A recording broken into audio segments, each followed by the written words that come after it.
guys, welcome back to the political science lecture series on near-peer, and today we're going to discuss nationality and its comparison with citizenship. And the reason why we're doing this is because इस पे एक पास paper में सवाल आ चुका है जो कि generally topic किसी पे तो नहीं उतरता, but since it's a past paper question it has been a tricky one, तो मैंने इसके ऊपर सोचा कि हम एक extra lecture बना लें. So the question in past paper in 2019 was that explain the concept of nationality and distinguish between nationality and citizenship. तो हम बात करेंगे सबसे पहले कॉन्सेप्ट ऑफ नेशनैलिटी क्या होता है, और उसके अंदर हम डिस्कस करेंगे principles of nationality and acquisition of nationality के ऊपर. फिर हम बात करेंगे सिटीजनशिप पे, और फिर हम इनके की डिफरेंसेस देखेंगे, फिर हम इनकी एग्जांपल्स देखेंगे, and then will discuss why nationality and citizenship and why this distinction is important. और फिर हम इसको डिस्कस करें in the context of Rohingya crisis. Nationality and citizenship may sound synonymous to each other, but these are different words. इसका basic फ़र्क ये है कि nationality tells where a person belongs to, and where a person belongs to is different from where the person works or where the person votes for. Nationality is about where you belong to, and that belonging comes from your ethnicity or your country of birth. क्या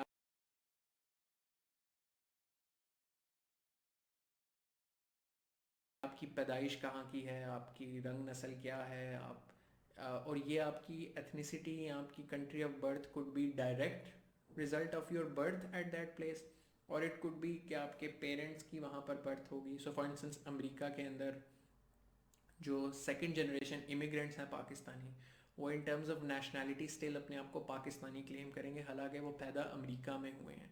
दे are US citizens, but they are going to still claim that we are Pakistani nationals. वो US national भी होंगे, but वो US national तो नहीं कहना चाहिए, but they will be Pakistani nationals in the sense कि उनकी नेशनैलिटी, उनकी ओरिजिन जो है वो country of origin वो पाकिस्तान होगा. So nationality is more about your country of origin, and citizenship is legal term which acquires कि आप legal procedures के नतीजे में आपकी rights और responsibilities किस country को fall करती हैं. ठीक है, यानी कि कहाँ पर आप वोट देते हैं ये आपका राइट है, कहाँ पर आप कोर्ट में जा सकते हैं अपने राइट्स क्लेम करने के लिए आपका राइट है. रिस्पॉन्सिबिलिटी इन द सेंस कि आप टैक्सेस देते हैं, तो कौन से मुल्क में आप अपने राइट्स ये वाले एक्सरसाइज करते हैं और अपनी ये रिस्पॉन्सिबिलिटीज़ फुलफिल करने की कहाँ पर आपकी ऑब्लिगेशन है, ये सिटीजनशिप डिटर्मिन करती है. तो nationality is acquired either by birth और बाय इनहेरिटेंस और द नेचुरलाइजेशन के प्रोसेस के नतीजे में, and the other is acquired by law. Nationality भी एक लीगल स्टेटस है which represents the country from which an individual belongs. This is acquired by birth, inheritance or naturalization. On the basis of constitutional provisions, every state sets the criteria which determines who can be the national of that country. It provides the country rights over the person. Further, it provides the person protection of nation from other nations. कि आप जिस मुल्क के national हो उसको protections फराहम करना उनकी जिम्मेदारी होती है. Based on international conventions, every sovereign state is entitled to determine its national as per nationality law. One has the right to enter or return to the country they came from. ठीक है, तो ये nationality होती है. In general, to be a national is to be the member of the state. Nationality is acquired by birth or adoption, marriage or descent. Specifics vary करते हैं country to country, हर country अपना खुद law बनाती है. International law इसकी इजाज़त देता है हर मुल्क को कि अपना लॉ बनाएं और बताएं क्राइटेरिया कि किस क्राइटेरिया के बेसिस पे आप नेशनल सेलेक्ट करेंगे. बाय बर्थ की बेसिस पे करेंगे, अडॉप्शन की बेसिस पे, मैरिज या डिसेंट की बेसिस पे. क्या क्राइटेरिया होगा कि एक कंट्री कहेगी कि दिस पर्सन बिलोंग्स या originates from our country. Having a nationality is crucial for receiving full recognition under international law. UN Declaration of Human Rights का आर्टिकल 15 कहता है कि everyone has a right to nationality and no one shall be arbitrarily deprived of his nationality nor denied the right to change his nationality. Principles क्या है nationality के? The state through constitutional and statutory provisions के regular law के ज़रिए और कुछ constitutional provisions के ज़रिए criteria set करता है कि who shall be the nationals. The right of state to confer its nationality is however not unlimited, यानी कि ये नहीं कर सकती कि रियासत के पास ये तो हक है कि वो नेशनैलिटी के लिए एक लॉ डिटर्मिन करेंगे, किस क्राइटेरिया पे वो डिक्लेयर करेंगे कि ये लोग नेशनल्स हैं, लेकिन ये अनलिमिटेड नहीं है कि वो कुछ भी क्राइटेरिया रखते हैं, बिकॉज अगर वो इस तरह करेंगे तो there will impinge upon the right of other states to determine a person will be their nationals. कि अगर मैं एक रियासत ये नहीं कह सकती कि जो भी ज़मीन पे इंसान पैदा हुआ है, कुर्रा या इस पे कहीं भी पैदा हुआ है, वो हमारा नेशनल है। they can't do that, they don't have that mandate, because इसका मतलब कि फिर दूसरी कोई रियासत उसको अपना नेशनल कैसे क्लेम करेगी, क्योंकि सारे ही ज़मीन के बंदे तो उसके नेशनल हो गए, तो ऐसे नहीं आप कर सकते। सो दो रूल्स होते हैं। By one rule of international customary law, a person who is born within a state's territory and subject to its jurisdiction acquires that state's nationality by the fact of such birth। और ये सबसे common है nationality का, कि जहाँ पैदा हुए हो वहाँ के आप नेशनल होते हो। By another rule, one has nationality as an inheritance from one or both of one's parents. States vary in the use of these two principles। कि आप इनहेरिटेंस के नतीजे में, वही जो मैं आपको बात कह रहा था ना कि आप अमेरिका में पैदा हुए हो लेकिन आपके माँ बाप पाकिस्तान के हैं, तो आप अपने आप को पाकिस्तानी नेशनल कंसिडर करते हो। तो डिफरेंट ममालिक, डिफरेंट रियासतें कोई एक रूल यूज़ करती हैं, कोई दूसरा रूल यूज़ करती हैं, कोई दोनों यूज़ करती हैं। नेशनैलिटी की एक्विजिशन कैसे होती है? एक एक्विजिशन ऑफ नेशनैलिटी का कॉन्सेप्ट है कि एक रियासत अगर टूट गई, या एक रियासत पहले किसी एक मुल्क का एक हिस्सा था, वो पहले किसी एक मुल्क का हिस्सा था, वो किसी और मुल्क का हिस्सा बन गया, तो उसके केस में क्या होना चाहिए या क्या हो सकता है? तो उसमें ये होता है कि inhabitants of the region that is ceded commonly have an opportunity to acquire that state's nationality. के अब वो पहले जिस रियासत में थे, अगर वो अब नई रियासत में गए हैं, तो उनके पास ये अपॉर्चुनिटी है कि वो उस नई रियासत की नेशनैलिटी हासिल कर सकते हैं। Practice, however, supports the idea that individuals concerned should be allowed a free choice। Real होना तो ये चाहिए कि लोगों को फ्री चॉइस मिलनी चाहिए कि आप पहले जिस रियासत में थे उसी की नेशनैलिटी कंटिन्यू करनी है कि नई रियासत की, लेकिन अमूमी तौर पे होता ही है कि जिस नई रियासत का आप हिस्सा होते हो सिर्फ उसी का आपको ऑप्शन मिलता है। अनदर मेथड ऑफ एक्वायरिंग, ये तो बड़ा एक एक्स्ट्राऑर्डिनरी प्रोसीजर है कि जब कोई एक खिता जो है वो एक रियासत से दूसरी रियासत में जा रहा हो, जैसे कि आप काफ़ी कंफ्यूज होंगे, Hong Kong for instance used to be part of the British Commonwealth, but then British sold it to in 1998 to China. तो ये एक एग्जांपल अपने जहन में सोचेंगे, इस तरीके से सेल, परचेज या एक्विजिशन होती है, जो कि एक हिस्सा पहले किसी एक मुल्क का हिस्सा है और वो बाद में किसी दूसरी रियासत का हिस्सा बन जाए। एक दूसरा मेथड जो मोस्ट कॉमन है of acquiring nationality is the process of naturalisation. तो नेचुरलाइजेशन के प्रोसेस के ज़रिए भी ये चीज़ होती है। नेचुरलाइजेशन क्या होती है? Naturalization is the process by which a non-national of a country may acquire nationality of that country। Naturalization वो प्रोसेस है कि एक बंदा जो नेशनल नहीं है उस रियासत का, वो उसका नेशनल बनता है। It may be done automatically bye statute, यानी कि हो सकता है कि कोई कानून पास हो जाए जो कहे कि ये सारे लोग हमारे नेशनल हैं। जैसे आप सोचें कि पाकिस्तान में एक बड़ी बंगाली कम्युनिटी है, अफ़गान कम्युनिटी है, अफ़गान माइग्रेंट्स हैं, कराची के बहुत ज़्यादा एरियाज़ के अंदर बंगाली कम्युनिटी बहुत ज़्यादा रहती है, जिनकी अभी तक सिटीज़नशिप और नेशनैलिटी उनको रियासत ने फराम नहीं की। तो कल को अगर कानून पास हो जाता है कि जितने अफ़गानी पाकिस्तान में रह रहे हैं या जितने बंगाली पाकिस्तान में रह रहे हैं 2 जनरेशन से, तो वो सारे हमारे नेशनल हैं और उनका CNIC जो है वो बना दिया जाए, तो ये वो होगा ऑटोमेटिक बाय स्टैच्यूट। या दूसरा तरीका ये कि और इट में इन्वॉल्व एन एप्लीकेशन और a motion and approve by legal authorities के हर बंदा इंडिविजुअली अप्लाई करे फॉर नेचुरलाइजेशन और नेशनैलिटी के लिए, और फिर उसको जो है वो मिल सके। सिटीजनशिप क्या होती है? Citizenship is a status acquired by becoming a registered member of state by law. Any person can become a member of the state by satisfying the legal requirements of the respective country। In simple terms, the virtue of being the citizen of the country is called citizenship। तो आप किसी मुल्क के जो शहरी होने का साथ अगर आप राइट्स एक्वायर कर लो सारे, तो आप उसके सिटीजन बन जाते हो। Every state grants some legal rights and privileges to its citizens, and they are also bound to follow the rules and regulations framed by the government of the respective country। तो जो शहरी होता है किसी भी मुल्क का, उसको कुछ लीगल राइट्स और प्रिविलेजेस मिलते हैं, और उस पर ये जिम्मेदारी भी होती है कि उस मुल्क के फिर कुछ कवानीन को उसने, रूल्स और रेगुलेशंस को फॉलो करना है. Once a person becomes a citizen of the state, he has the right to vote, work, reside, pay taxes, and become an active part of the country. Every person is a citizen of a country where he or she is born, but to become a citizen of some other country, one needs to apply for it. Citizenship is a narrower concept than nationality. It is a specific legal relationship between a state and a person. It gives that person certain rights and responsibilities. इसकी मिसाल है, for instance, in some Latin American countries, for example, such as Mexico, a person acquires nationality at birth but receives citizenship only upon turning 18. Mexican children therefore are nationals but not citizens. जब वो adults बनेंगे, 18 साल के होंगे, तब उन्हें citizens बनेंगे, क्योंकि 18 साल के बाद ही उन्हें right of vote, her cheese rights मिलेंगी, और officially वो citizens declare होंगे. उससे पहले वो सिर्फ nationals declare होंगे. अब इन key differences को अगर summarize कर लिया जाए, that nationality is the status arising out of the fact that a person is the origin of a particular nation. वो किसी ख़ास मखसूस कौम से उसका origin है. Citizenship is the political status that can be obtained by meeting the legal requirements set by the government of the state. Nationality is an internationally recognized relationship between a country and a person that, among other things, allow a person to hold the passport of that country.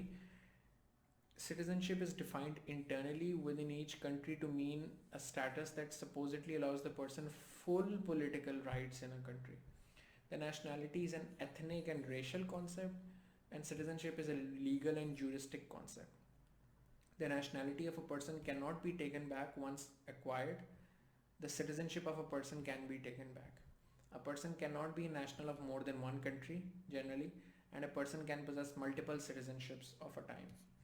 A nationality is not necessarily a citizen, but a citizen of a country is almost always a national of a country. ठीक है, ये नहीं, इसका मतलब ये नहीं है कि एक सिटीज़न जो है वो उसी मुल्क का लाजमी नेशनल भी होगा हमेशा. इसमें आइडिया ये है कि जो एक सिटीज़न होगा किसी मुल्क का, वो किसी ना किसी रियासत का नेशनल उसका हो या किसी और का हो, नेशनल ज़रूर होगा. मगर एक बंदा हो सकता है कहीं का नेशनल हो लेकिन सिटीज़न बिल्कुल ना हो. जैसे कि हमने अभी मैक्सिकन चिल्ड्रन की बात की, तो Mexican children are national of Mexico but they are not citizens of any country.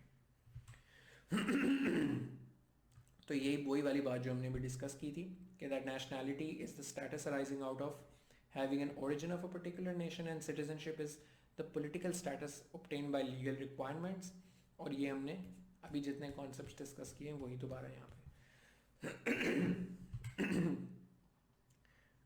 Now let's talk about some examples. तो सबसे पहले लैटिन अमेरिका की बात करें तो जैसे अभी आपको बताया था, मेक्सिको में a person acquires nationality at birth but receives citizenship only upon turning 18.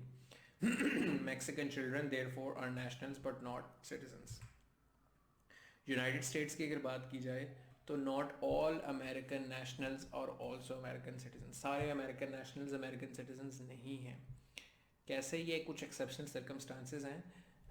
There are some outlying possessions of the USA, यानी यूनाइटेड स्टेट्स की टेरिटरी के बाहर कुछ ऐसे एरियाज हैं जो यूएस की अनइनकॉर्पोरेटेड टेरिटरीज कहा जाता है उन्हें.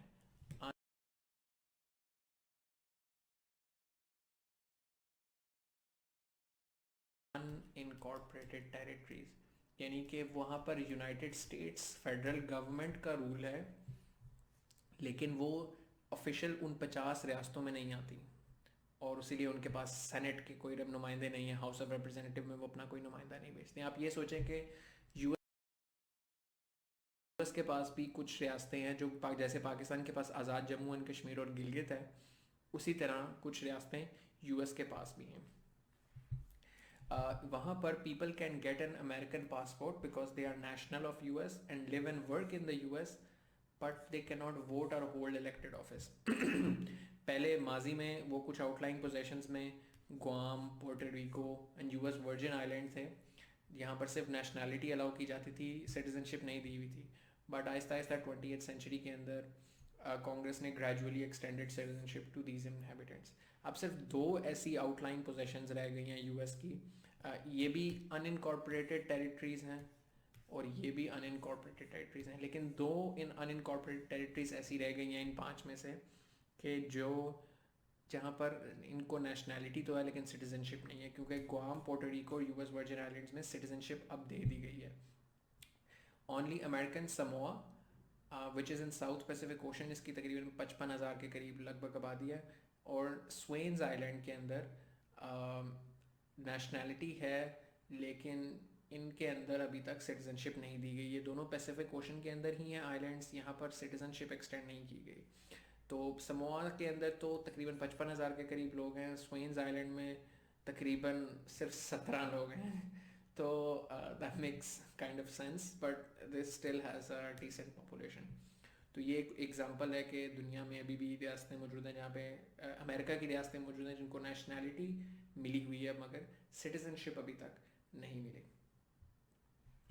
लास्ट हम इसी के अंदर बात करें तो people born in American Samoa are automatically US nationals at birth, but unless they have a US parent they are not US citizens at birth.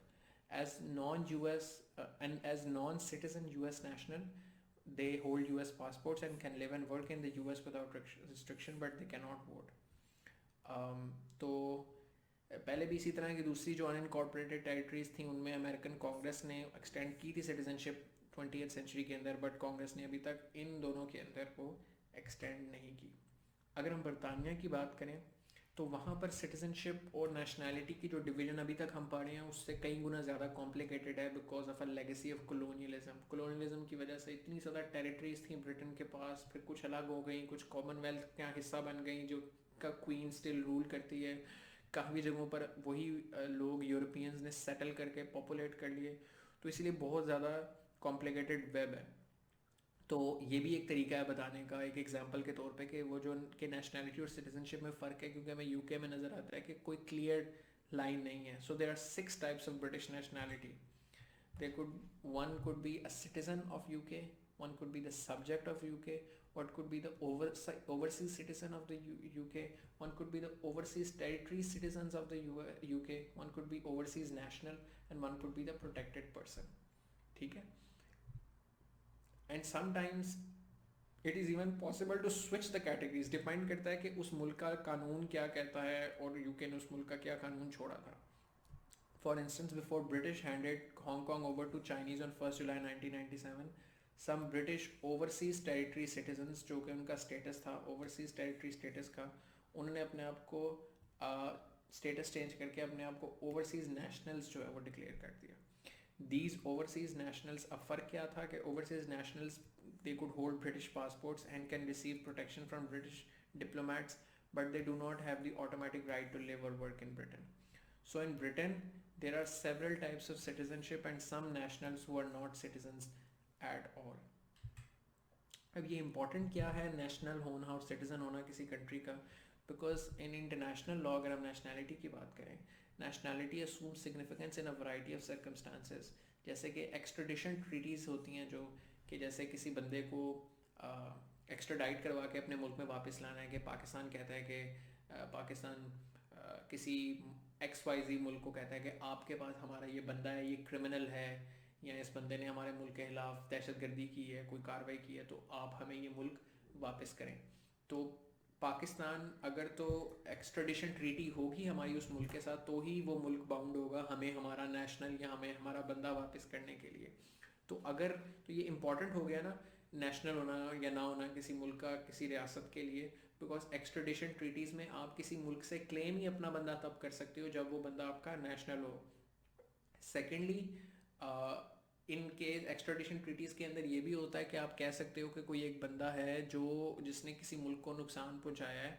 हम फॉर इंस्टेंस पाकिस्तानी कहते हैं कि यूके में एक बंदा है जिसने पाकिस्तान को नुकसान पहुंचाया और हमें ये बंदा दें, मगर यूके कहता है कि नहीं ये बंदा हमारा नेशनल है, आपके मुल्क को भले नुकसान पहुंचाओ लेकिन ये हमारा नेशनल है तो हम आपको नहीं देंगे। तो हो सकता है वो एक्स्ट्राडिशन ट्रीटी के अंदर एक पहले से क्लॉज मौजूद हो रखी हो कि आप ऑप्शनल कर लें कि रियासत का अगर कोई अपना बंदा हमारा नेशनल कोई दूसरी रियासत मांग रही है तो हम अपना नेशनल आपको नहीं देंगे, उस एक्स्ट्राडिशन ट्रीटी के बावजूद। एक्स्ट्राडिशन ट्रीटी के अंदर ही अक्सर इंक्लूड कर दिया जाता है। तो यानी कि डिपेंड करता है कि वो एक्स्ट्राडिशन ट्रीटी जो दो ममालिक ने आपस में साइन किया उन्होंने क्या एग्री किया है एक मुल्क का दूसरे मुल्क में नेशनल के बारे में और उस मुल्क अपने ही मुल्क के नेशनल्स के बारे में। तो ये उस पर डिपेंड करता है, बट स्टिल मतलब इम्पॉर्टेंट तो हो गया ना नेशनल होना, दैट्स द पॉइंट।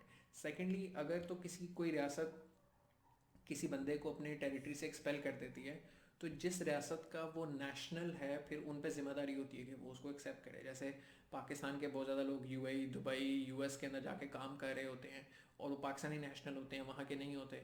तो अगर उनको वहाँ से एक्सपेल कर दिया जाता है किसी भी वजह से, तो फिर पाकिस्तान की जिम्मेदारी है कि वो एक्सपेल्ड पाकिस्तानी नेशनल्स को वापस बुलाए। तो ये नेशनैलिटी की इंपॉर्टेंस है। सिटीज़नशिप की बात करें तो it is very important to have to be citizen of a state, because आपके जो प्रोटेक्शन ऑफ लेजिटिमेट राइट्स हैं वो तब, और आपकी ड्यूटीज़ हैं वो तब भी इन्यूमरेट होती हैं किसी रियासत के अंदर जब आप वहाँ पे सिटीज़न होते हो, and it forms the basis of modern social contract. इसी को डिस्कशन को अगर हम रोहिंग्या के कॉन्टेक्स्ट में करें कि रोहिंग्या के लोगों को म्यांमार के अंदर रोहिंग्या के लोगों को रिकग्नाइज नहीं करती एक एथनिक ग्रुप के तौर पे, और उनको म्यांमार के एथनिक ग्रुप के तौर पर और पीपल ऑफ म्यांमार में शामिल नहीं करती। इसी वजह से Myanmar does not give nationality to Rohingya people, और नेशनैलिटी नहीं देते तो सिटीजनशिप तो ऑब्वियसली नहीं देते, ठीक है। Hence they lack legal protection from the government of Myanmar. तो ये जो रोहिंग्या लोग हैं they don't have any legal protection from the government of Myanmar, because उनको they are regarded as Muslim refugee from Bangladesh and Indonesia and Hindu refugees from Thailand, Cambodia and Laos. तो वो उनको समझते हैं कि ये बंगाली हैं, इंडोनेशियन हैं, थाई हैं, कैम्बोडियंस हैं, और बंगाल ये बर्मीज़ नहीं है। उसकी वजह से म्यांमार इनको नेशनैलिटी और सिटीजनशिप नहीं देता।